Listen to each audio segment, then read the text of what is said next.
Kanisa liboso yokoloba yo mwana Nzambe monoko na yo ezali yangani ya Nzambe ya molimo Kanisa liboso obanda koloba yo mwana Nzambe monoko na yo ezali yangani ya Nzambe ya molimo. Oh peuple de Dieu, shalom, shalom, que la paix de Dieu soit sur vous.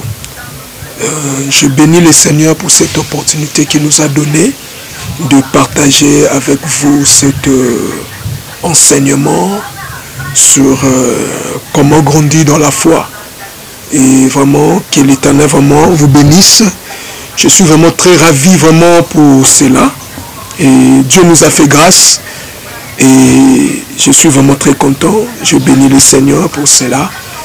Que l'Éternel aussi vous bénisse. Et j'aimerais que vous soyez attentifs pour écouter la parole du Seigneur. Et par là, nous voulons prier. Car tout commence par la prière. Parce que la prière, c'est une force. La prière, c'est une chose qui nous fait entrer dans la présence du Père. Je vais prier. Tendre Père Dieu Tout-Puissant, je te rends grâce, je te bénis pour ce moment. Merci pour ce que tu nous as donné, le don de la vie. Si nous sommes aujourd'hui, c'est par ta grâce. Seigneur, merci. Merci pour cet souffle de vie. Je bénis pour ce moment. Que laisse que Seigneur, que ton peuple m'écoutera, Seigneur, soit béni à travers de ce message. Loin de ma tête, Seigneur. Loin de moi tout ce qui n'est pas de moi. Mais je veux que tu puisses te glorifier davantage encore en ces moments. Saint-Esprit, viens nous aider. Parle à ton peuple. Ta parole est la vérité. Sanctifie-nous par elle. Dans le nom puissant de Jésus-Christ. Amen, amen. Amen. Vraiment, je suis très content. Moi, c'est votre humble serviteur, le pasteur, frère Michier Chaco. Et c'est ça ma présentation. Et là, mon message est sur comment grandir dans la foi. Et vous avez vu aussi le fils que j'avais déjà annoncé par rapport au séminaire. C'est comment grandir dans la foi. C'est ça que je vais parler. Comment grandir dans la foi. Or, la foi, c'est une chose très importante. C'est la foi qui permettra que nous pouvons vivre les Seigneurs. Car la Bible dit, sans la foi, il est impossible de lui être agréable. Et pour être agréable à Dieu, il faut avoir la foi. Car la foi, c'est la clé de toutes choses. Car la Bible dit, celui qui s'approche de Dieu, il faut qu'il croie que Dieu existe. Et c'est par la foi que nous connaissons que Dieu existe. Mais ce soir, je ne parlerai pas vraiment sur la foi. Je vais seulement vous faire connaître c'est quoi mon message. Vraiment, que l'Éternel vraiment vous bénisse. Amen. Et je vais parler sur une chose qui est très importante et très capitale dans la vie d'un enfant de Dieu. Ici, je vais parler sur les enfants de Dieu. Je vais parler sur les enfants de Dieu parce que le message que je vais donner, c'est pour les enfants de Dieu, c'est pour les racheter. C'est pas pour tout le monde. Parce que tout le monde ne comprendra pas, mais ceux qui vont me comprendre, c'est ceux qui sont des enfants de Dieu, des rachetés. Amen, amen. Et je vais parler sur une passage biblique. On va lire la Bible. Et c'est très important, j'utilise la Sainte Bible. J'utilise la Sainte Bible. C'est Hébreux chapitre 12, verset 14. Hébreux 12, 14. C'est quoi? Je lis au nom de Jésus. Recherchez la paix avec tous et la sanctification sans laquelle personne ne verra le Seigneur. Paul est en train de dire, il a dit que non, recherchez la paix. Ça veut dire que la paix, on recherche la paix. On cherche la paix avec tout le monde. On doit chercher la paix. Parce que la paix, c'est une chose très importante. Or, pour vivre vivre dans la paix, il faut avoir la foi. C'est ça que je veux. Tu vois pourquoi j'écris dans mon message, je dis comment grandir dans la foi. Tu ne peux pas vivre dans la foi, tu ne peux pas vivre plutôt dans la paix si tu n'as pas la foi. Or, la foi qui permettra de vivre en paix avec tout le monde. Et moi, je ne parlerai pas seulement sur la foi, je ne parlerai pas ni sur la paix, mais je parlerai sur la sanctification. Amen. Amen, amen. Je veux parler sur la sanctification. C'est pourquoi ce sous-thème, mon sous-thème, c'est la sanctification. La sanctification. La sanctification, c'est une chose très importante. Si nous lisons la parole de Dieu, nous lisons la parole de Dieu, 1 Pierre chapitre 1er, 1 Pierre chapitre 1er, verset 13 à 16, 1 Pierre 1, 13 à 16, la Bible nous dit quoi? On va lire la parole de Dieu. La Bible nous dit en Pierre chapitre 16 verset 3, la Bible dit Dieu, ce que Dieu veut, c'est bon, ce que Dieu aime dans les enfants de Dieu, c'est la sanctification. C'est la sanctification qui est importante pour nous les enfants de Dieu.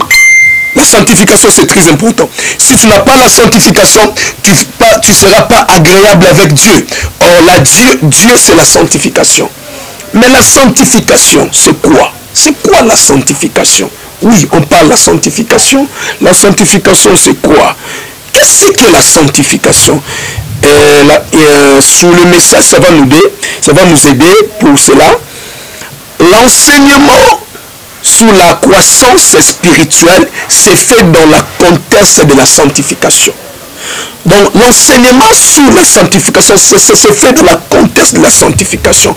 Or, la sanctification, c'est une chose qui est dans la Bible. C'est la Bible qui nous définit c'est quoi la sanctification. C'est quoi la sanctification? La sanctification, la Bible nous dit, la sanctification, c'est quelque chose, une personne, un objet qui est mis à part pour le Seigneur dans le service. Amen.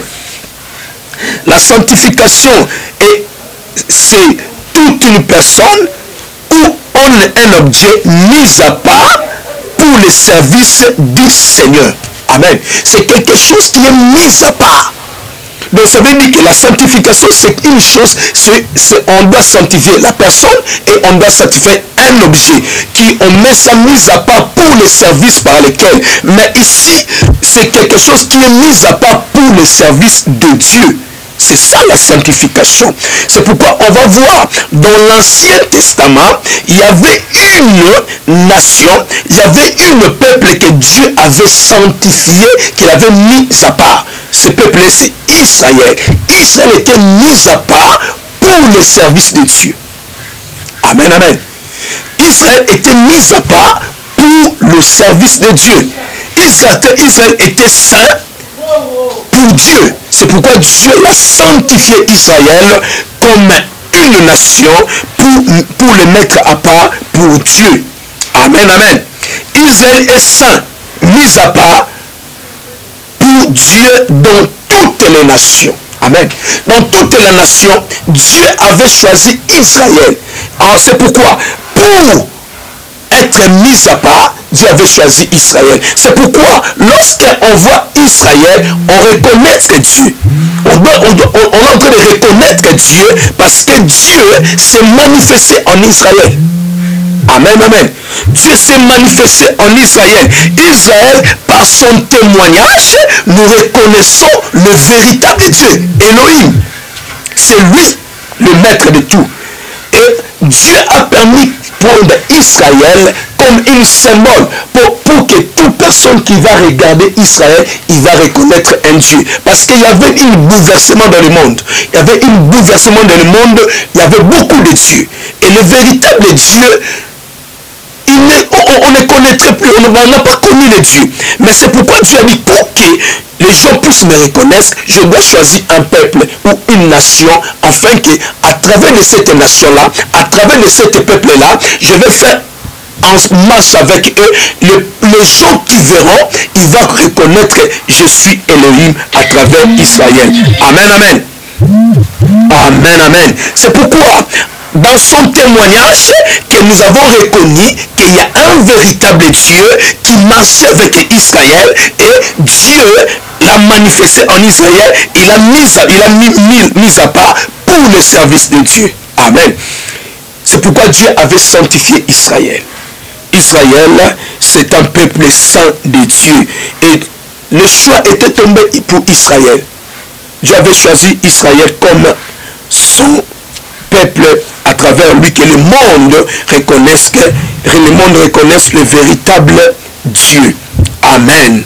Amen. Or, le monde, on a connu Dieu pas par Israël, mais Dieu a voulu sanctifier Israël pour qu'on reconnaisse c'est quoi la sanctification. Amen, amen. C'est quoi la sanctification? Israël était mis à part. Dans l'ensemble, Dieu n'a pas voulu seulement laisser Israël. Il a choisi aussi dans Israël un tribu qui est le tribu de Lévi. Il a sanctifié Lévi pour que, à travers de Lévi, que Dieu puisse utiliser dans le service des sacerdoces. Amen. Parce que les sacerdoces, c'est un service qui est consacré seulement aux Lévi. Et si on voit Lévi, à travers les Lévi, Dieu avait sanctifié, à travers l'Israël, Dieu avait sanctifié un tribu qui est le tribu de Lévi. Dans les 12 tribus, Dieu avait choisi les tribus de Lévi. Si nous voyons en tribu de Lévi, parce que nous voyons aussi, les tribus de Lévi étaient sanctifiées, mises à part au milieu de ses frères pour le service sacerdoce pour Dieu. C'est pourquoi nous voyons dans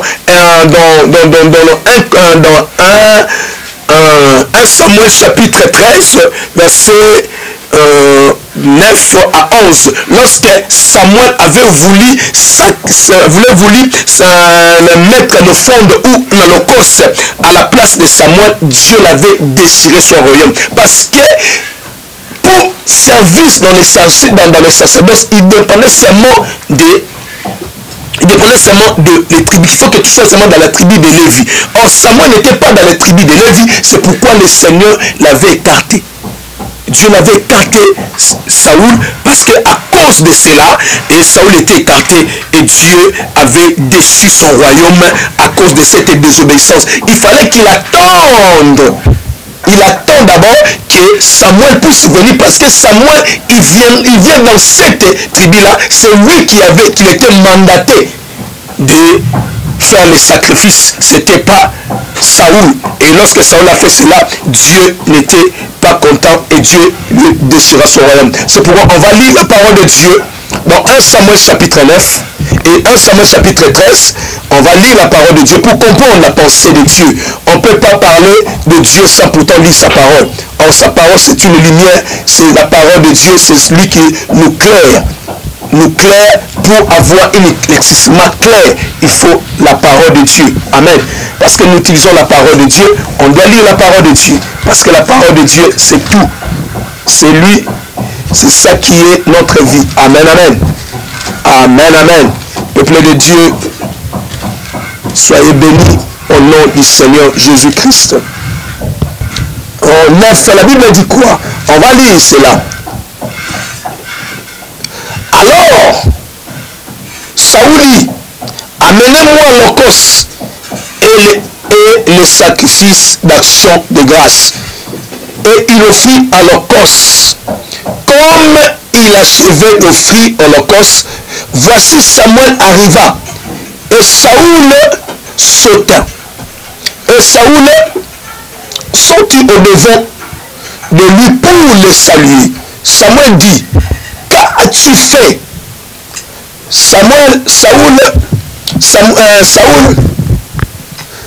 répondit, lorsque je vis que le peuple s'est dispersé loin de moi, que tu n'arrives pas au temps fixé, tu n'arrives pas au temps fixé,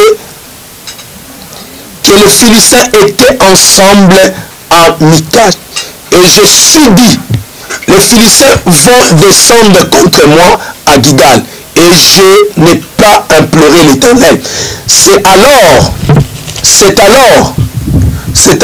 que je me suis fait violence et que je offris à l'holocauste. Samuel dit à Saoul, tu as agi en insensé. Tu n'as pas observé le commandement que l'Éternel, ton Dieu, t'avait ordonné. L'Éternel aura affermi pour toujours ton règne sur Israël. Et maintenant, ton règne ne dira point. L'Éternel s'est choisi un homme selon son cœur. Et l'Éternel l'a destiné à être le chef de son peuple parce que tu n'as pas observé et que l'Éternel n'avait, tu n'as pas observé et tu n'as pas observé t'avais commandement. Puis, tu n'as pas observé les commandements de Dieu. Et Dieu l'avait chassé parce que c'était pas à lui. C'était pas à lui de faire cela.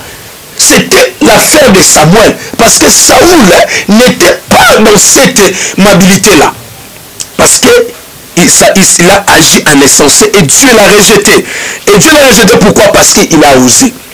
Or, si nous voyons dans l'Ancien Testament, l'outil ou la sanctification, c'était quelque chose héréditaire. Si tu n'es pas dans le service de la descendance d'Aaron ou la descendance de Lévi, tu ne peux pas oser à sacrifier quelque chose. Tu ne peux pas. Et Dieu avait sanctifié dans l'ensemble d'Israël. Mais il avait choisi des gens comme dans la tribu de Lévi et la famille d'Aaron pour servir dans la sacerdoce. C'est pourquoi Dieu avait choisi cela. Or, la sanctification était comme une question d'héréditaire dans l'Ancien Testament. C'est pourquoi nous avons parlé de l'Ancien Testament. Et quand nous venons dans le Nouveau Testament, la Bible dit non. Dans le Nouveau Testament, Dieu, par sa volonté, par sa puissance, il avait mis cela pour qu'on puisse reconnaître qu'il est Dieu. Amen, amen. Amen, amen.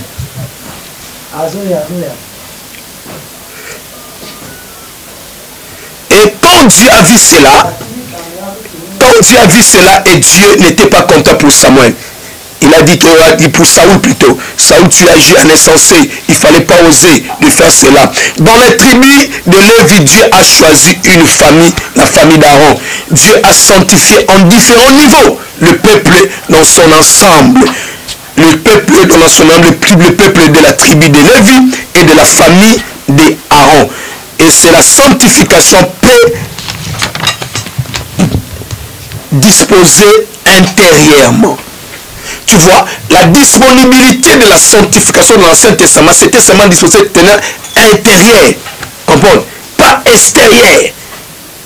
Or, Dieu n'avait pas voulu que ça soit ainsi. Amen. Quand nous sommes venus dans le Nouveau Testament, la sanctification dans le Nouveau Testament est saint. Toute personne qui croit en Seigneur Jésus-Christ. Amen, amen. Dans le Nouveau Testament maintenant, la sanctification est devenue quelque chose comme une don, comme une offre. Amen. Et est saint toute personne qui croit en Seigneur Jésus-Christ, c'est alors la personne là est devenue saint. Est devenue saint. On savait, c'est pourquoi j'avais dit, je parle de la sanctification. Ce n'est pas pour tout le monde. La sanctification est que seulement pour les enfants de Dieu. Et saint, toute personne qui croit en Seigneur Jésus-Christ comme Seigneur et Sauveur.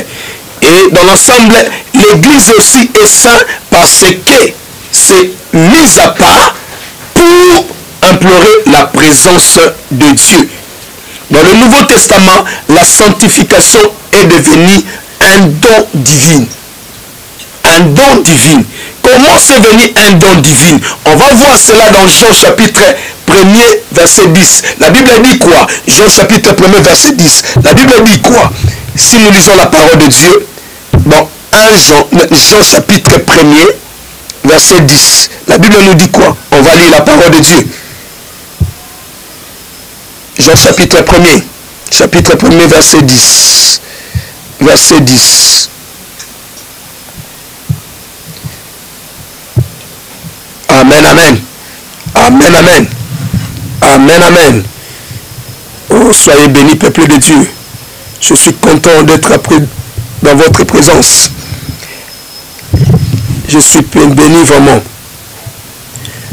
Je lis au nom de Jésus. Elle était dans le monde et le monde a été fait par elle. Et le monde ne l'a point connue. Elle est venue chez les siens et les siens ne l'ont point reçue. Mais à tous ceux qui l'ont reçu, à ceux qui croient à son nom, elle a donné le pouvoir de devenir des enfants de Dieu, lesquels sont nés ni de la volonté de sang, ni de la volonté de la chair, ni de la volonté de l'homme, mais de Dieu. Amen. Amen, amen. C'est pourquoi je dis quoi? La sanctification dans le Nouveau Testament, c'est devenu quelque chose qui est un don divin. Parce qu'un don divin, lorsque tu reçois Jésus-Christ comme Seigneur Sauveur, automatiquement tu deviens saint. Automatiquement, mon frère, tu deviens saint. Or, la sanctification dans le Nouveau Testament, c'est devenu quelque chose, c'est devenu une don que Dieu nous a donné. En recevoir Seigneur Jésus-Christ comme Seigneur et Sauveur. Elle acquise par la conversion, par la foi personnelle. Elle acquise par la conversion et de la foi personnelle. Lorsque tu reçois Jésus-Christ par la foi, lorsque tu reçois Christ dans ta vie, tu es devenu saint. Tu es devenu saint. Alors toi que je te forme cet après-midi, parce que tu as déjà reçu Jésus comme Seigneur Sauveur dans ta vie, sache-le, tu es saint. Ne t'embrouille pas. De la sanctification que je parle, ce n'est pas pour les païens, mais c'est pour toi qui crois au Seigneur Jésus-Christ. Dieu t'a déjà sanctifié. Dieu t'a déjà purifié. Dieu t'a déjà rendu agréable. Lisons la parole de Dieu. Jean chapitre 18. On va lire la parole de Dieu. On va connaître comment on est saint. Comment nous sommes devenus saints. On a reçu Jésus. Oui. Alors on va voir cela. On va voir cela en Jean chapitre 17. Jean 17 chapitre 18. On va lire cela. La parole de Dieu nous dit quoi? Oh bien-aimé, il est bon. Donc commençons à partir des 5. Ils ne sont pas du monde, comme moi je ne le suis pas du monde. Sanctifie-les par ta vérité, car ta parole est vérité. Comme tu m'as envoyé dans le monde, je l'ai aussi envoyé dans le monde.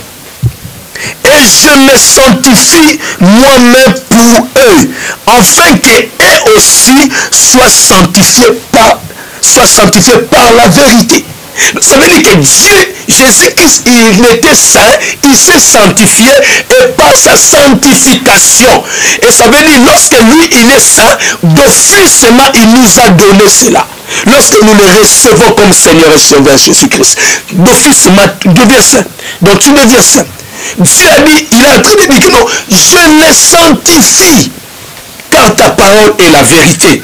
Or, qui est la parole? La parole, c'est Jésus-Christ. Jésus-Christ, il est la vérité. Jésus-Christ, il est saint. D'office, lorsque je reçois Jésus-Christ dans ma vie, d'office, je m'appartiens dans la famille de Christ. C'est pourquoi il dit, à tous ceux qui l'ont reçu, à tous ceux qui croient à son nom, il leur donne de pouvoir devenir des enfants de Dieu. Nous sommes des enfants de Dieu. Nous sommes saints, bien-aimés. Tu es saint tel que tu me vois. C'est pourquoi je t'enseigne ce soir que la sanctification est très importante dans notre vie. Or, la sanctification, c'est quelque chose de très important. C'est pourquoi dans notre premier passage, il dit que non, cherchez la paix avec tous et la sanctification. Car la sanctification, c'est une chose qui est douce et qui est agréable. Amen, amen. Amen, amen. Or, c'est ça. C'est ça. C'est pourquoi la Bible dit, quand je parlais dans ma première partie, dans quoi encore? Je disais dans Hébreux chapitre 12, et chercher la paix avec tous et la sanctification sans laquelle personne ne verra le Seigneur. Or la sanctification, on les cherche pour atteindre dans un niveau parfait pour Dieu. Amen. Donc ça veut dire que lorsque nous recevons Jésus-Christ, nous recevons dans Jésus-Christ, nous sommes sanctifiés. Et la foi personnelle est la seule condition pour devenir saint. La foi personnelle est la seule condition. Si tu veux être saint, il faut garder la foi. Amen. Or la foi qu'on en parle, c'est pas la foi physique, c'est la foi spirituelle que Christ nous parle. Or Jésus la parole de Dieu dit, sans la foi, il est impossible de lui être agréable. Quand celui qui s'approche de Dieu croit que Dieu existe et il est le rémunérateur de tous ceux qui le cherchent. En Christ, tout chrétien ou croyant sont saints des droits. Donc ça veut dire que non, en Jésus-Christ, nous sommes saints des droits. Donc la sanctification est devenue comme un droit. Un droit. Comme un enfant dans la maison. Tu as un parent, je parle à un parent ce soir. Tu as des enfants.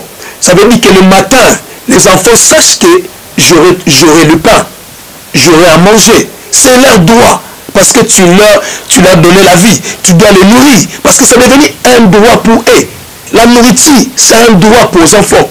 C'est comme aussi avec Dieu. Lorsque nous recevons Jésus-Christ, ça veut dire que la sanctification, la sainteté, ça devient un droit que nous recevons auprès de notre Seigneur Jésus-Christ. Ça veut dire que non, dans Christ, tout chrétien est saint parce que c'est un droit pour lui. Mais tous ceux qui ont été sanctifiés en Jésus-Christ sont aussi appelés à être saints. Amen.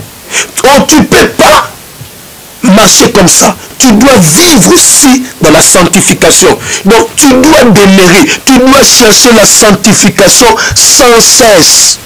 Tu dois chercher cela. Car la sanctification est très importante. Si tu manques la sanctification, tu ne vas pas voir Dieu. Tu ne vas pas voir Dieu. Et tu ne vas pas recevoir le don du Saint-Esprit. Amen, amen. La foi personnelle est la seule condition pour devenir sanctifié par lui et pour le Seigneur.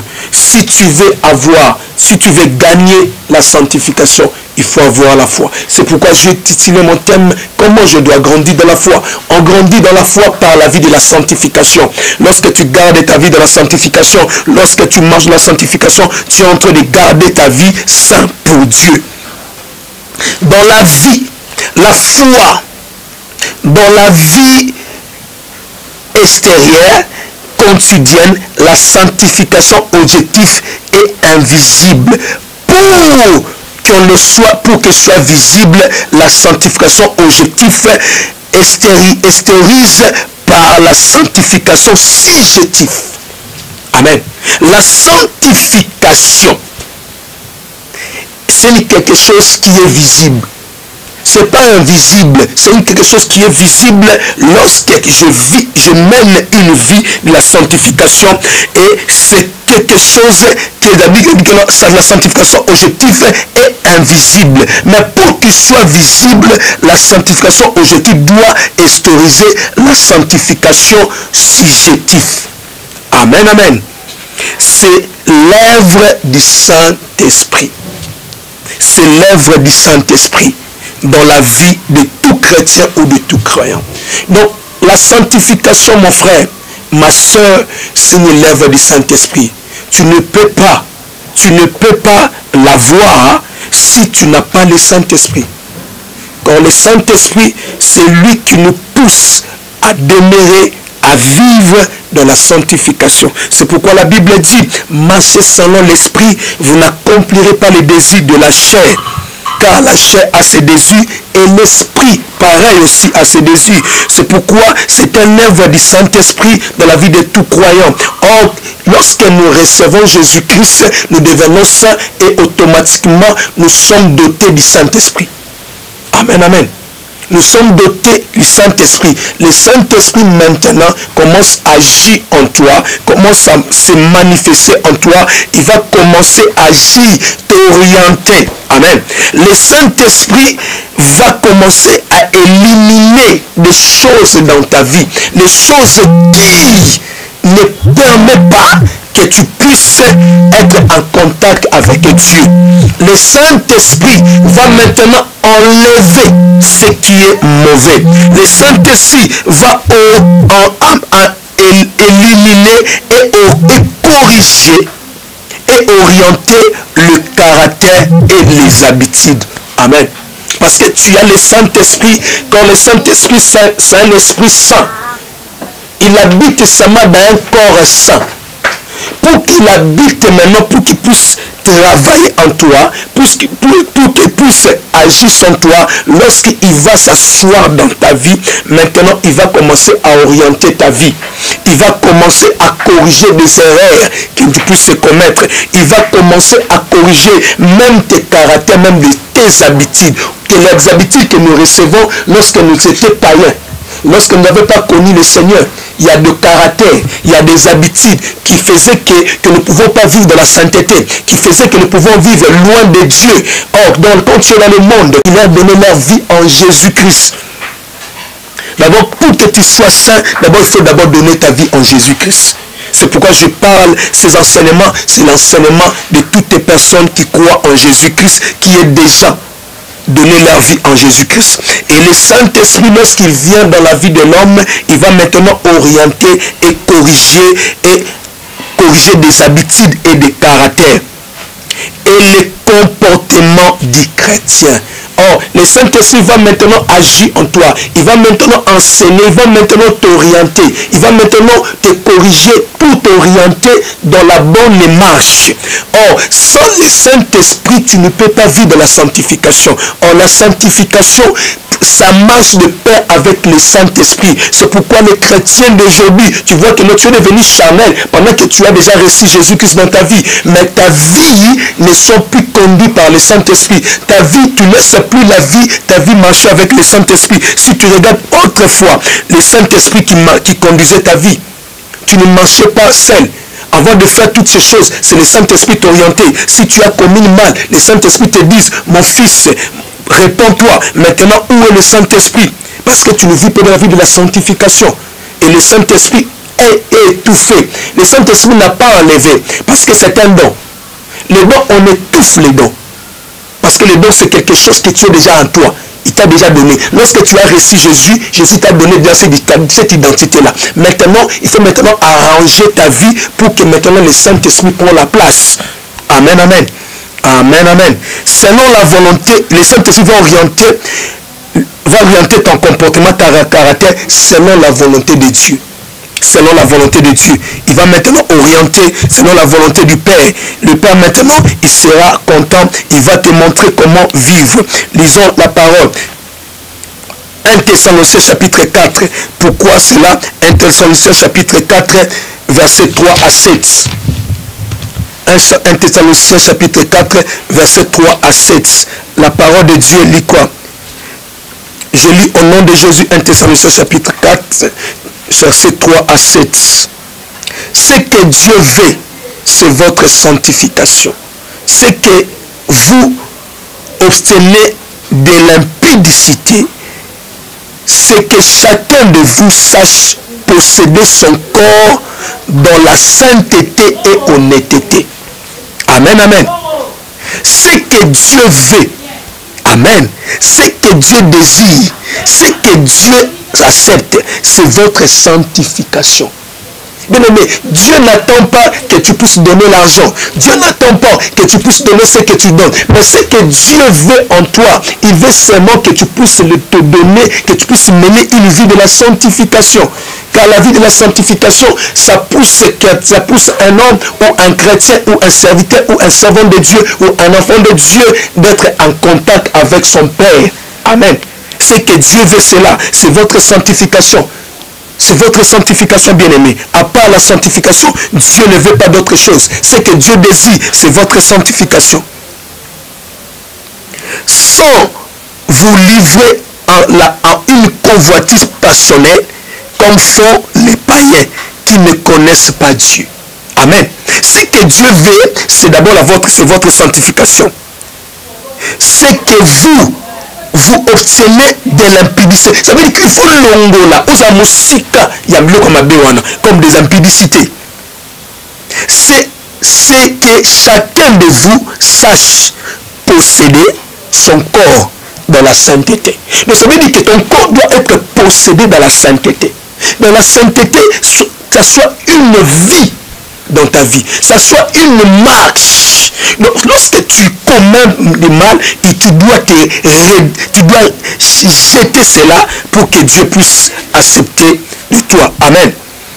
Et posséder ton corps dans la sainteté et dans la honnêteté, sans vous livrer à une convoitise personnelle. La convoitise, c'est là qu'il pousse que des gens, que des serviteurs, des enfants de Dieu qui ont reçu Jésus-Christ dans leur vie, ils ont abandonné Christ. Pourquoi? Par les désirs, par la convoitise de ce monde. Et la sanctification n'est plus leur marche, n'est plus leur vie. Et Dieu n'est pas content. Comme font les païens qui ne connaissent pas Dieu. Ce sont des païens qui s'accrochent à les désirs personnels, à les désirs passionnels, à les désirs de la convoitise personnelle. Ce ne sont pas nous des enfants de Dieu. Nous, on doit posséder notre corps dans la sainteté. Non dans la convoitise, car la convoitise n'est pas bon pour un enfant de Dieu. C'est que personne use envers son frère une fraude et des cupidités dans les affaires, parce que le Seigneur tient vengeance de toutes ces choses, comme nous voulons déjà dit et attester. Car Dieu ne nous pas appelé à l'impurité, mais à la sanctification. Dieu ne nous a pas appelés à l'impurité. L'impurité, ce n'est pas pour nous des enfants de Dieu. Toi, regarde maintenant ta vie. Regarde comme tu mènes ta vie. Tu mènes ta vie loin de Dieu. Tu mènes ta vie hors de Dieu. Tu ne vis pas dans la vie de la crainte de Dieu. Tu ne vis pas dans la vie de la sanctification. Or, la Bible dit, la crainte de Dieu, c'est le commencement de la sagesse. Bien aimé, pour vivre dans ce monde, dans la vie de la sanctification, il faut avoir la crainte de Dieu. La crainte de Dieu, maintenant, qui va te permettre de vivre dans ce monde. Car Dieu connaît ce monde. Dieu sait ce que le monde est. Et c'est pourquoi Dieu veut que nous pouvons marcher dans la sanctification. Je dis, la sanctification et la pureté sont des choses spirituelles qui marchent ensemble. Amen. La sanctification et la pureté sont des deux choses spirituelles qui marchent ensemble. Dans le Nouveau Testament, qui marchent ensemble. Donc ça veut dire que non, la sanctification et la pureté, c'est deux choses, bien aimées, qui marchent ensemble. Qui marchent ensemble dans la vie d'un enfant de Dieu. Il est impossible d'être saint, sans être pur. Il est impossible. Tu ne peux pas être saint sans être pur. Si tu es saint, tu es pur. Si tu es saint, tu es pur. Tu ne peux pas séparer la pureté et la sainteté. Tu ne le peux pas. La pureté et la sainteté sont deux choses qui marchent ensemble. Qui marchent ensemble. Il est impossible d'être intérieur saint dans les habitudes et extérieur impur de pensée. C'est impossible. Toi qui proclames un enfant de Dieu, tu dis que tu as reçu Jésus-Christ. Oui, je suis d'accord. Est-ce que tu vis dans la pureté? Est-ce que tu vis dans la sanctification? Or, la sanctification marche ensemble avec la pureté. Tu ne peux pas être extérieur. Libanda na yo, que tu sois, moi te dis. Libanda na yo, oza sembo. Mais kati na yo, oza mabe, opola. Ça ne peut pas se faire. Ça ne peut pas se faire. Tu ne peux pas être saint extérieur dans les habitudes. Tu as de bonnes habitudes, tu as un bon caractère, tu es saint. Mais intérieur impur de pensée. Lisons la parole de Dieu, on va comprendre qu'on ne peut pas être intérieur impur. Pourquoi on ne peut pas? Paul est en train de nous dire cela dans Philippiens chapitre 4. Philippiens chapitre 4. Lisons la parole de Dieu. Philippiens chapitre 4, verset 8. Philippiens 4, 8. La Bible nous dit quoi? Philippiens 4, 8. Au reste, frères, je lis au nom de Jésus. Philippiens 4, chapitre 8. Je lis au nom de Jésus. Au reste, frères, que tout ce qui est vrai, tout ce qui est honorable, tout ce qui est juste, tout ce qui est pur, tout ce qui est aimable, tout ce qui mérite l'approbation, ce qui est vertueux et digne de vos louanges, soit l'objet de vos pensées. Tu ne peux pas être pur, saint des habitudes, mais ton intérêt est impur. Regardez les chrétiens d'aujourd'hui. Ils paraissent être saints, mais leur habitude est mauvaise. Leur pensée, il est en train de penser quoi? Tu penses quoi? Pourquoi tu peux livrer tes pensées? Or, la Bible dit, apporter les casques du salut. Pour les casques du salut qui te mènera, qui va empêcher que les mauvais désirs, les mauvaises pensées viennent entrer dans tes pensées. Les pensées du malin puissent pénétrer tes pensées pour t'amener loin de Dieu, dans l'impurité. Amen, amen. Dans l'impurité. Oh, Dieu n'aime pas comme ça. Oh, les casques du salut, la Bible dit que non, et garder notre pensée en Jésus-Christ. Amen. Les casques du Gadzali te gardera tes pensées en Jésus-Christ. Tu ne peux pas être cela. Que ce qui est digne, ce qui est aimable, ce qui est saint, ce qui est pur, soit l'objet de votre louange et soit l'objet que ça puisse garder tes pensées. Amen. Car la sainteté extérieure n'est que vérité façade. Pour qu'elle soit vraie et véritable, il faut, la sainteté intérieure doit reposer sur la pureté extérieure. Amen. La sainteté extérieure n'est que façade. Moi, je peux aussi paraître que je suis saint, mais même intérieur, mais je suis plus foutu. Il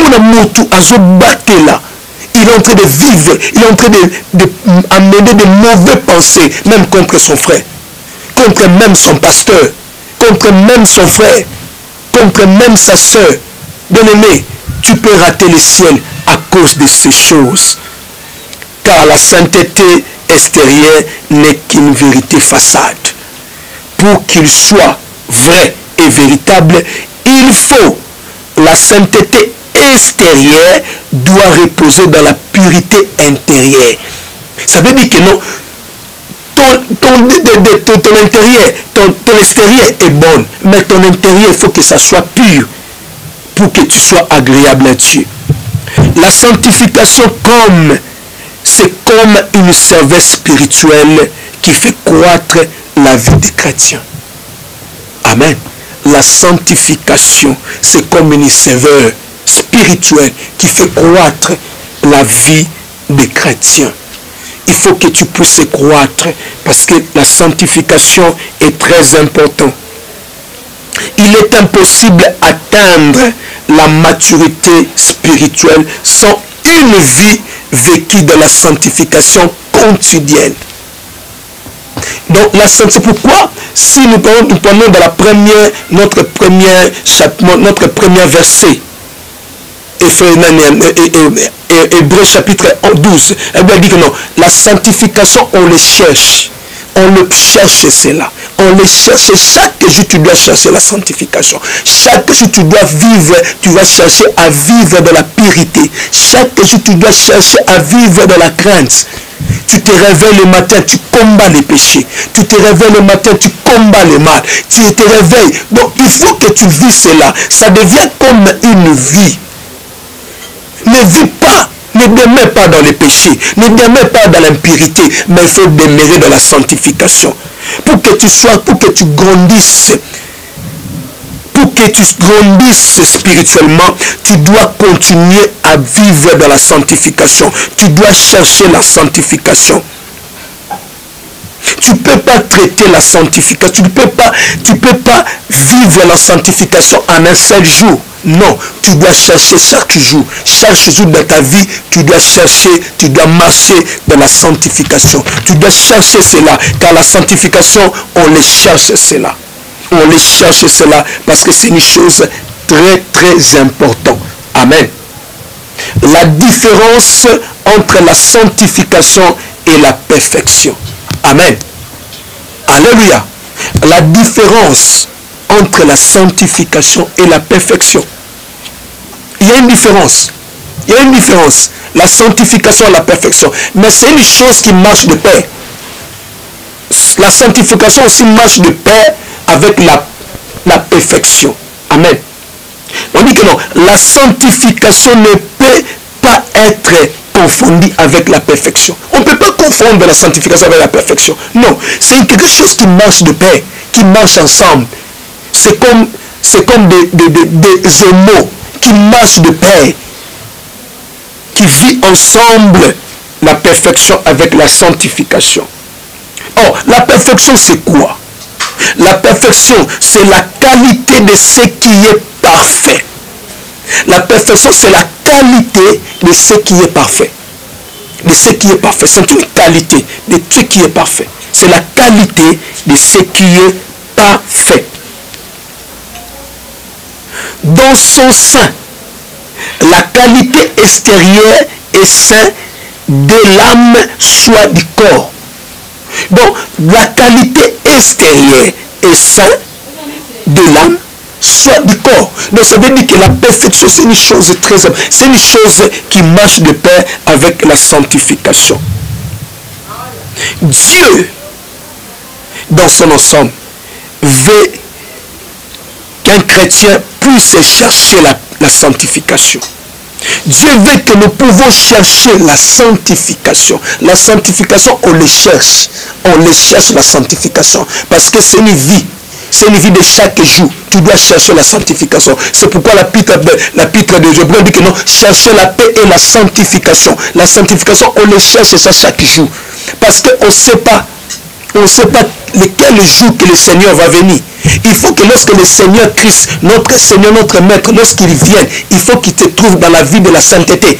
Pour que tu sois dans son côté. Si tu n'es pas saint, tu ne l'appartiendras pas. Même si tu l'as reçu, tu n'appartiendras pas. Pour que tu puisses appartenir à Christ, il faut que ta vie demeure de la sainteté. Dans la sainteté, la sanctification, c'est une demeure. Donc il faut que ça soit ta maison. Il faut que tu plonges, il faut que tu vis, il faut que tu marches dans la sanctification. Que la sanctification soit ton demeure, soit quelque chose comme de l'eau. Tu vois? La sanctification, que ça soit comme de l'eau dans la vie d'un enfant de Dieu. Comme de l'eau, tu ne peux pas vivre sans l'eau. Si tu ne le bois pas, tu vas te laver. Si tu ne laves pas, tu vas utiliser.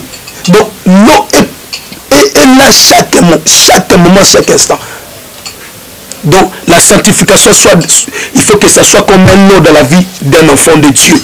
Donc on doit chercher chaque jour la sanctification. Or, mais ce n'est pas pareil avec la perfection. Mais la perfection, on poursuivit la perfection. La perfection, on le poursuivit. On ne le cherche pas. Paul est en train de dire, on est en train de parler cela. On ne cherche pas la perfection, mais on poursuivit la perfection. Tout chrétien doit savoir que la Bible ne nous dit pas d'atteindre la perfection. Mais la Bible nous dit de poursuivre la perfection. De poursuivre la perfection. On poursuit la perfection. On ne peut pas atteindre la perfection ici-bas, mais on doit poursuivre la perfection. Parce que la perfection, c'est une chose très importante. On va lire cela dans Philippiens chapitre 3. Philippiens chapitre 3. Philippiens chapitre 3, verset 12 à 14. Paul a train de dire quoi? Dans les Philippiens chapitre 3, 12 à 14. Je lis au nom de Jésus.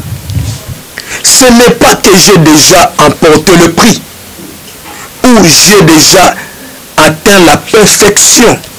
Paul est en train de dire cela. Ce n'est pas dit que j'ai déjà porté le prix ou atteint déjà la perfection. Non, je n'ai pas encore atteint la perfection. Mais je cours pour attacher de les saisir. Je cours pour l'attacher et de les saisir. Ce n'est pas que j'ai déjà atteint. Je n'ai pas encore atteint. On n'atteint pas la perfection, mais on poursuivit. C'est comme quelqu'un, il est en train de poursuivre quelqu'un, en sachant que je vais l'attraper. Lorsque tu es en train de poursuivre quelqu'un, dans l'idée, dans le passé, dans le pensée que je puisse l'atteindre. Amen. Que je puisse l'atteindre parce que je le poursuivis. Amen. C'est pourquoi Paul est en train de dire cela. Ce n'est pas que j'ai déjà atteint la perfection, mais je le poursuivis. Je cours pour s'attacher de les saisir. Donc je suis en train de courir pour l'attacher et de le saisir, mais je cours. Amen. Puisque moi aussi, j'ai été saisi par Jésus-Christ. Frère, je ne pense pas d'avoir saisi. Je ne pense pas d'avoir encore saisi. Mais je fais une chose. Ce que j'aime Paul ici, dans cette file, dans ce passage. Il dit, je fais une chose. Je n'ai pas encore saisi, mais je fais une chose. Quelle chose est Paul en train de parler? Quelle chose Paul a fait? Quelle chose Paul a voulu nous parler? Cette chose, oubliant ce qui est en arrière et mettant avant ce qui est en avant. Amen. Amen, amen. Oubliant ce qui est en arrière et de me porter envers ce qui est en avant. Ça veut dire qu'il faut oublier ce qui est en arrière. Tu vois, les chrétiens, ils regardent beaucoup en arrière. Or, si tu regardes beaucoup en arrière, tu vas te transformer en pierre de sel.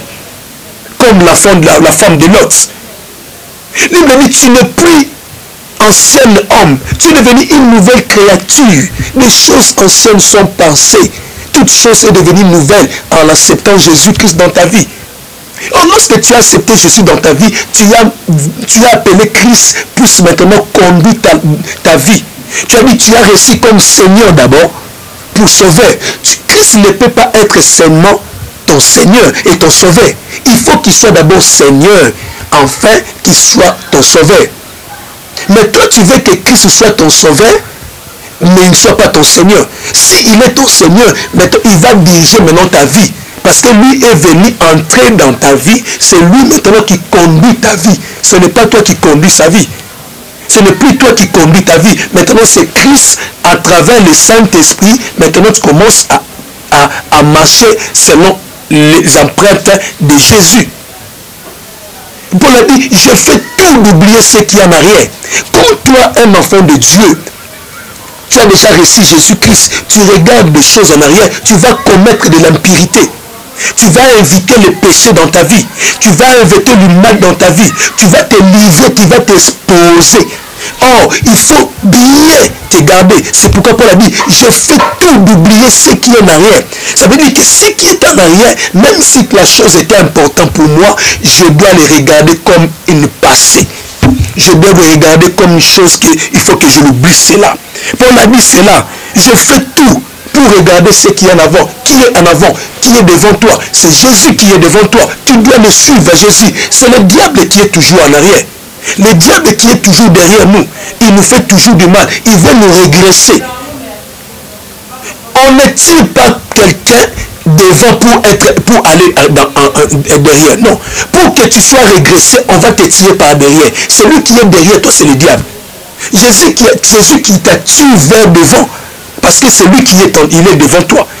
C'est pourquoi Paul a dit cela. Je regarde ce qui était, tout ce qui est en arrière pour moi, je l'ai oublié pour regarder ce qui est en avant. Je cours vers le but pour emporter le prix de la vocation céleste de Dieu en Jésus-Christ. Je cours pour atteindre le but. Amen. Pour emporter les victoires. Nous tous, donc, nous sommes parfaits. Ayons cette même pensée si vous êtes en quelque point d'une autre envie, que Dieu vous éclaire aussi de là-dessus. Nous tous, nous sommes parfaits. Nous tous, nous sommes parfaits. Nous tous, nous sommes parfaits. Par qui? Par Jésus. Donc, ça veut dire que Paul a dit que je poursuivis. Donc, tu dois poursuivre la perfection. Amen, amen. Que l'Éternel vous bénisse. C'est ça que je voulais parler. C'est ça que j'ai préparé pour le deuxième, pour cela.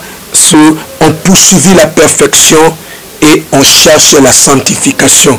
Et la sanctification, on le cherche, on ne poursuivit pas la sanctification, mais on cherche la sanctification, on poursuivit la perfection. Sachant que tu ne peux pas les prendre ici-bas. Amen. Amen, amen. Amen. Que l'Éternel vous bénisse. Oh, oh, amen. Oh oui, c'est ça que je disais. Donc non, C'est Paul a nous enseigné cela. On poursuivit la perfection, mais on cherchait la sanctification, bien-aimés. Que l'Éternel vous bénisse. C'est ça que j'avais préparé pour vous ce premier jour. Et je parlais sur la sanctification, l'origine de la sanctification, et je parlais sur la perfection. Amen. Et je vais prier pour vous. Je vais prier pour vous. Tel que tu es là, tu mets ton cœur, ta main droite dans le cœur. Tu mets cela dans ton cœur, je vais prier pour toi. Tendre Père, je te bénis pour ce message. Merci parce que tu nous as parlé ce soir. Bénis toutes les personnes qui t'ont écouté. La Bible dit, la foi vient de ce qu'on entend vient de ta parole. Bénis cela, Père. Laisse que cette parole puisse affranchir le cœur de tes enfants. Tu veux que nous pouvons vivre la sanctification, que nous pouvons marcher dans la sanctification. Je te bénis. Laisse que cet enseignement puisse entrer dans le cœur de tes enfants. Soyez bénis et soyez bénis au nom puissant de Jésus-Christ. Amen. Et que l'Éternel vous bénisse. Et c'est votre frère, c'est votre serviteur, humble serviteur, pasteur Michel, qui vous a parlé, qui vous a enseigné ce soir.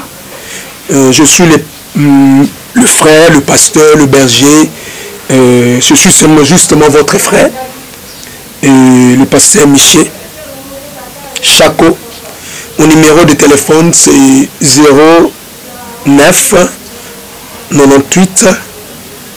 98 15 97 07.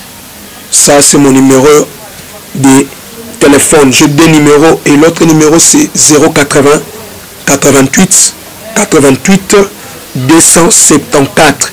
Si tu veux m'attendre, je suis mon numéro, mon téléphone est disponible à tout le monde. Si tu veux parler, qu'on pouvons parler encore d'autres choses, que Dieu sera béni. Et l'église, c'est l'ensemble chrétien le vainqueur. C'est l'ensemble chrétien le vainqueur qui vient de commencer. Et nous sommes avec des frères. Et nous sommes sur Isoke numéro 51, commune de Kinshasa. Nous sommes là. Et nous sommes en train de régner là. Que l'Éternel vous bénisse. C'est ça mon numéro. Que mon Dieu vous bénisse. Que mon Dieu vous garde dans le nom de Jésus-Christ. Amen.